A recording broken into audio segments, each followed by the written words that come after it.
ירושלים של זהב ושל נחושת ושל אור, הלא לכל שירייך אני כינור. Está no ar, Israel e a Igreja, a reconexão indispensável para o tempo do fim. Gente, como é possível o prédio de uma igreja inteira desaparecer em pouco tempo? E eu quero dizer para vocês que isso aconteceu de verdade. Ou seja, uma igreja inteira foi simplesmente furtada. Ela foi vista pela última vez em 2008. O que aconteceu? Uma igreja russa desapareceu poucos meses depois de completar nada mais, nada menos que 200 anos da sua existência. E os eclesiásticos ortodoxos que moravam em um vilarejo ao nordeste de Moscou decidiram fazer o quê? Reativar o prédio de 2 andares da conhecidíssima Igreja da Ressurreição e reinstituir os cultos. Imagine a surpresa desses eclesiásticos ortodoxos quando chegaram ao local e o que eles viram? Nada, absolutamente nada. Em áreas rurais lá na Rússia é comum ladrões furtarem imagens de ouro e outros itens valiosos de igrejas que de alguma forma estão desocupadas. Entretanto, dessa vez, o próprio edifício foi furtado. Sabe como isso aconteceu? Tijolo por tijolo, depois levarem todas as coisas que havia dentro daquela igreja. Pessoas que viviam nas proximidades ali daquela igreja, elas desmancharam a estrutura em outubro de 2008 e foram vendendo os tijolos a um comerciante local por R$1 cada. Obviamente que trata-se de uma blasfêmia. Esbravejou o padre local ali daquela igreja. Essas pessoas têm que perceber que cometeram um pecado.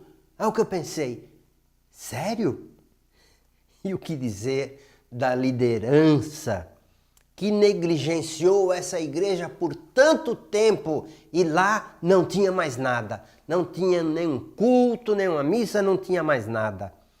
Embora essa história seja impressionantemente verídica, há muito mais coisas importantes que têm sido furtadas da igreja.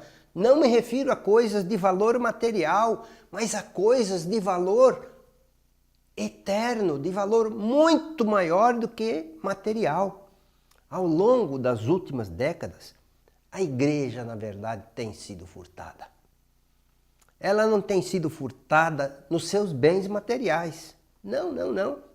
Pelo contrário, algumas denominações até têm investido o máximo que podem para que os irmãos se sintam, quando vão ao templo, o mais confortável possível. Por exemplo, os bancos são estofados, esses templos têm ar-condicionado, tem um piso de porcelanato, tem um som de primeira.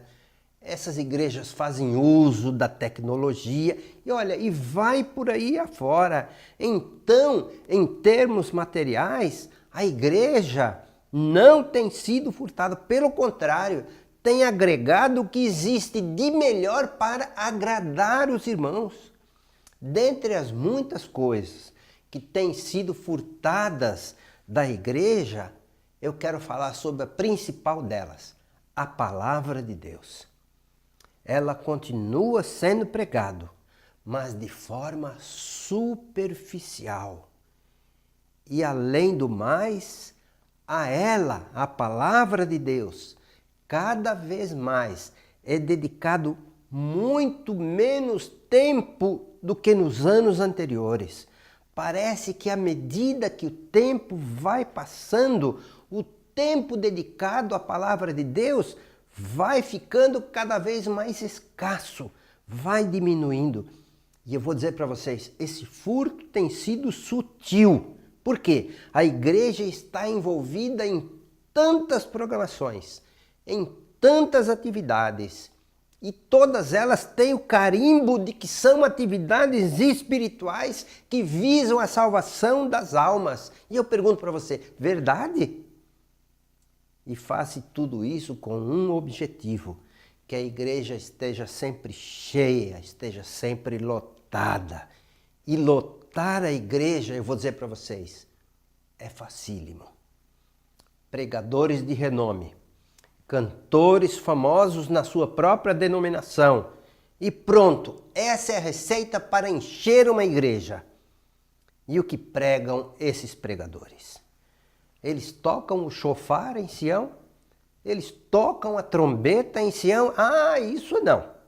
Pelo contrário, eles têm que pregar algo para ficar de bem com todos os ouvintes.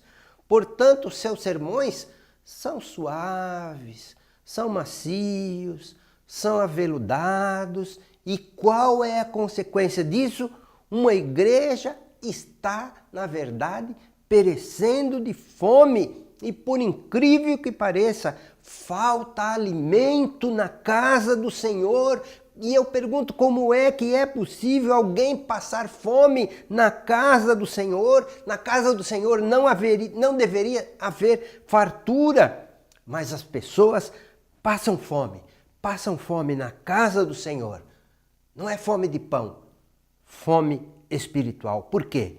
Porque, como eu já disse, a igreja tem sido furtada naquilo que é a sua essência, a pregação da palavra, que por si só deveria nutrir a alma.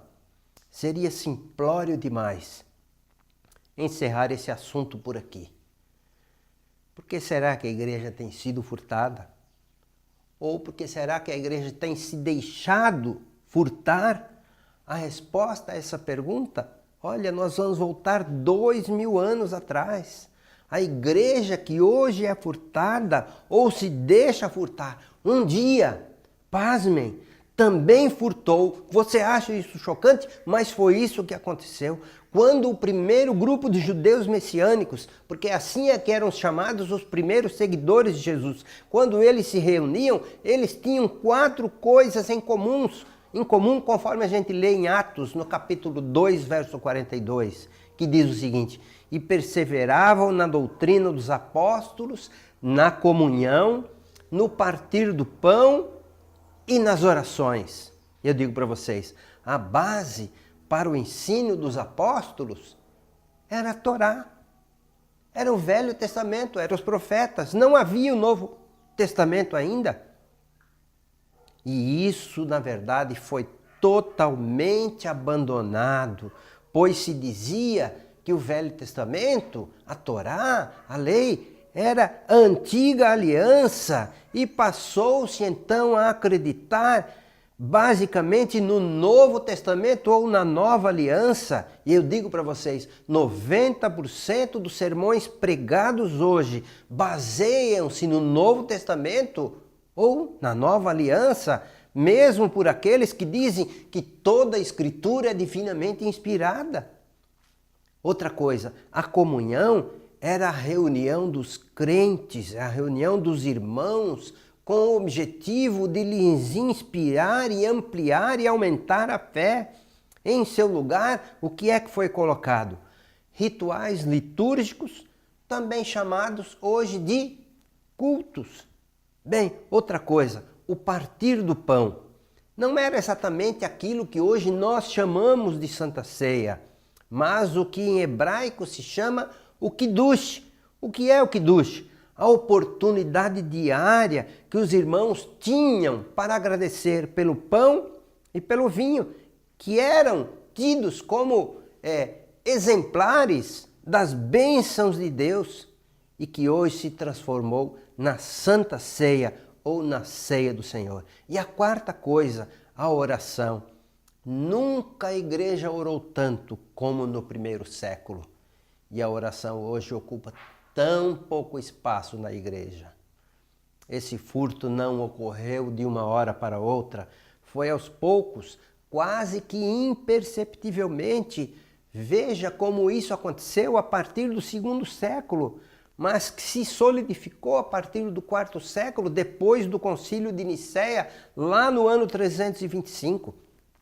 Outra coisa, a Páscoa dos judeus foi substituída pela Páscoa cristã, ou seja, a Páscoa que comemorava a libertação dos hebreus do cativeiro egípcio foi substituído pela ressurreição de Jesus. Outra coisa, o sábado foi substituído pelo domingo, foram criados os dias santos e o Yom Kippur. Foi totalmente esquecida. Não há nada no cristianismo que vincule a igreja ao Yom Kippur ou ao dia do perdão e vai por aí afora. Com essas observações, nós podemos concluir o seguinte: os judeus messiânicos, os primeiros seguidores de Jesus, foram furtados na sua essência, naquilo que para eles era o mais caro. E eu acabei de citar 4 desses itens conforme Atos no capítulo 2, verso 42. E perseveravam na doutrina dos apóstolos, na comunhão, no partir do pão e na oração. Essas 4 coisas estão quase que em desuso na igreja deste século 21. A igreja que há quase 2000 anos furtou, agora ela própria é furtada. E pasmem, quem a furta? Ela própria.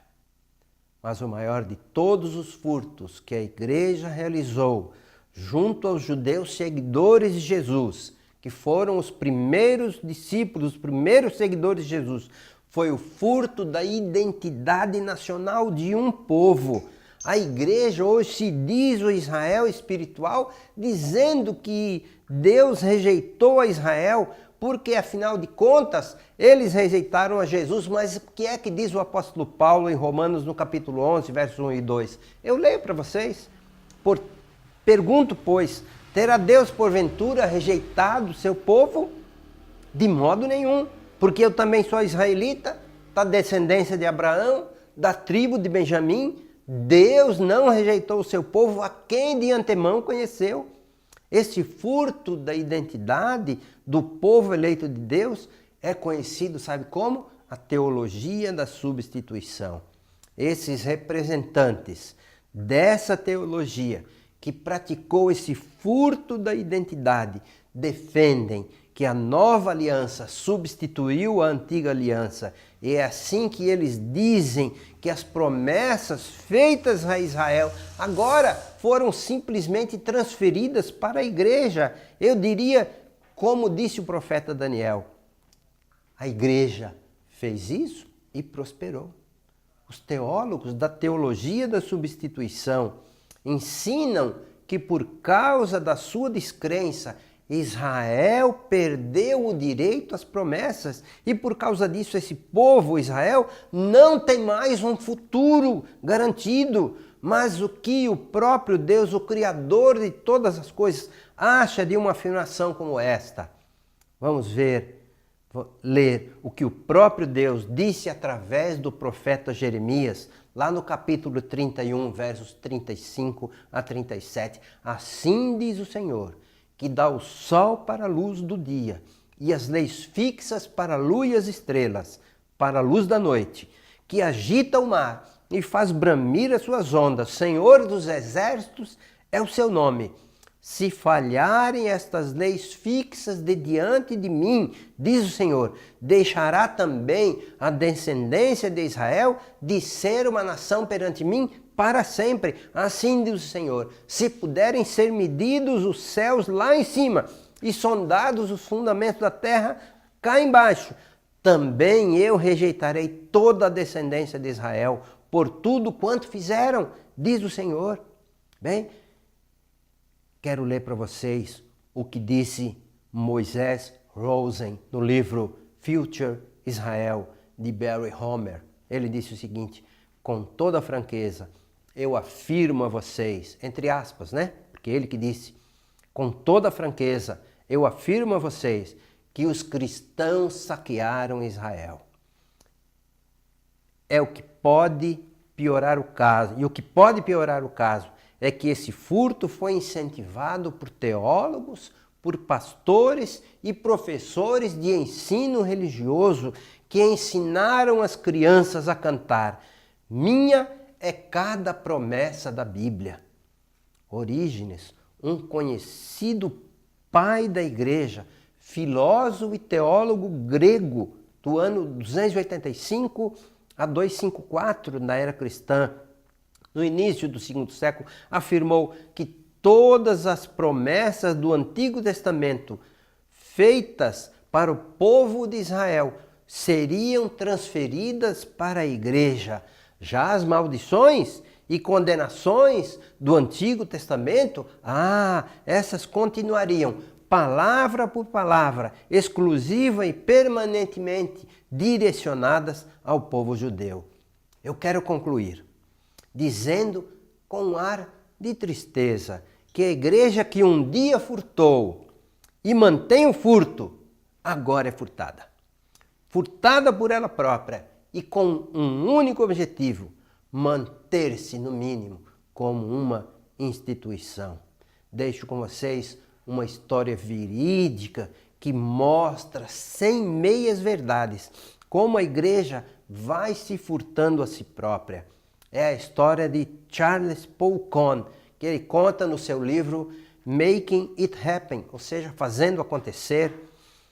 E é uma história que impressiona. E o autor do livro, ele diz o seguinte: quando eu morava em Atlanta, muitos anos atrás, descobri nos classificados da seção de restaurantes um lugar chamado Grelhados da Igreja de Deus. E atiçado pela curiosidade desse nome diferente e particular, liguei para o número indicado naquele anúncio. Um homem atendeu o telefone num tom assim jovial e disse: Grelhados da Igreja de Deus, bom dia. E então eu perguntei a razão daquele nome inusitado e vejam a resposta que esse homem me deu.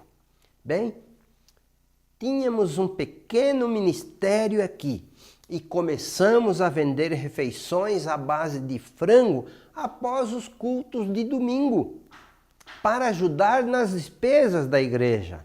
As pessoas gostaram do frango e o negócio foi prosperando a tal ponto que deixamos as atividades da igreja de lado. Depois de algum tempo, fechamos de vez a igreja e ficamos apenas com o restaurante, mas mantivemos o nome com o qual nós tínhamos começado, Grelhados da Igreja de Deus. Pasmem com uma história dessas. Nas palavras de Charles Swindoll, encontramos alguns dos motivos pelos quais a igreja tem se desviado do propósito do nosso Senhor Jesus.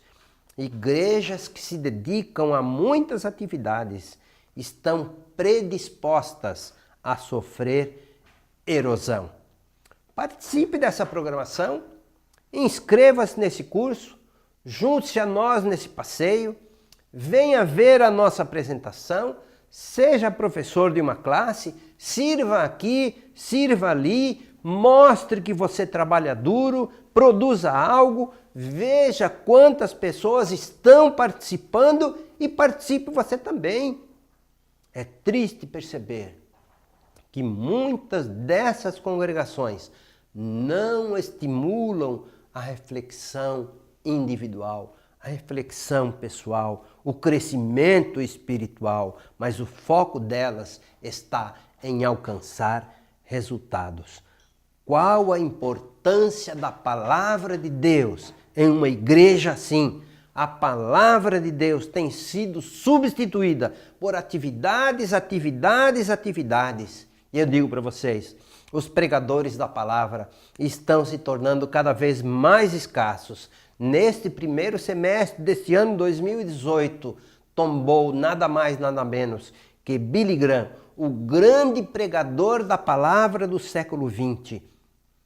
A palavra de Deus, nestes últimos tempos, tornou-se cada vez mais escassa. Que pena! Tudo porque a igreja tem sido furtada e, pasmem, por ela própria. Convido você a compartilhar este vídeo, convido você a se inscrever em nosso canal youtube.com/Israel e a Igreja. Um forte abraço para você e até nosso próximo vídeo.